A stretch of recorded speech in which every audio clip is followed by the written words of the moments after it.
kung unsa ang akong kinabuhi, balik mo karong Adventist Youth Program kay akong ibuhos ang tanan. I am now leading an organization dedicated to helping people who struggle with addiction to turn their lives around and become good, productive, and God-fearing individuals. I visited jails and drug rehabilitation centers throughout the Mindanao to inspire, educate, and remind them that recovery is possible. Habang may buhay, may pag-asa. While there is life, there is hope. My dear friends, akong gimugna ang usa ka organization nga akong gitawag og Second Life Philippines. Everybody deserves a second chance because I believe that when a person is truly willing, God can transform anyone no matter how broken they may be. Ang Second Life Philippines pag-igsuon usa kini ka organization nga objective niya tanang kriminal nga gikan sa prisuhan, tanang mga adik-adik nga gikan sa rehab, inigawas, wala na sila ipadulngan. Ganuan, ilang asawa nitabok naglain, ilang pamilya gibiyaan na sila. Di pagid ka trabaho, ilang mga anak gitabangan. Kay ganuan, sa papay pasag tina laban na solo. Di ka trabaho kay naapoy mga record, criminal record sa PNP, NBI. Unsay buhaton? Gutom kay tigan. Agis ka gutom, ang kawatan mubalik na lang pangawat. Ang hold upper mubalik na lang pang-hold up. Ang mga tulisan magnulis na lang. Ang mga drug pusher mamligya na lang pagbalik og shabu.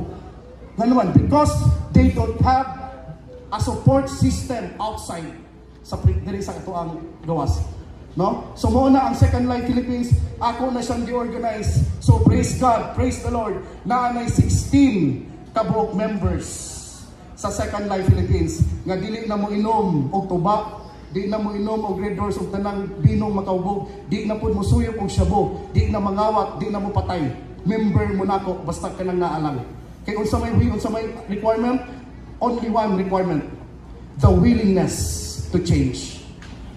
Gusto ka magbago? Kung sa may kaso nimo, murder man to, maulo man kay ko, kay gipatay na ko si Kon, nag-hold up ko na, ako'y gitablahan, sige lang, ganahan ka magbago igsoon? Kaya na ko, kaya. Ako 23 years kong adik-adik, kaupat pa ko na prison, dali, upan ta. Matingala sila, ganun wa naman yung si Kirby, si Brother Achinsa ba? Ganun mga untawa, magibaboy?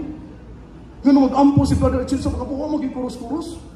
Kuya mo, Chinsoy, kay ko ano siya? Uban na sa susipan, hapit na mag-autiswan ng 5 kapo mga kaisonan sa 7th-day Adventist. Kaya ko sa kabataan ng 17 years old, nagulong siya sa Shabu. Tulong ka adlaw, sige na siyang suyok. Tulong ka adlaw, sige siyang ito, buhay ka ang taon.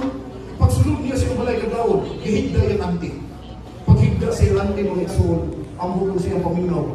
Nahilaptan niya, ikisi-kisi yung anti. Nagkisig-kisig, isupon man. Liguwa sa kitchen light, yung gibunga-bunga ng 81 times ang iyang anti. Why? Because of drugs, my dear friends. Muna yung kasuko ni former Rodrigo Roa Duterte, ang atong mayor sa Davao, ay yung kasuko. Napriso na noon. Nga naman, kay diyan ka ng bukton, kaya ako mismo, kabalo ko kung saan drugs. Ikaw pa kung kung napriso, ganun ako mahinakuha. God! God! God! Sakit na ko sa prisuan. No!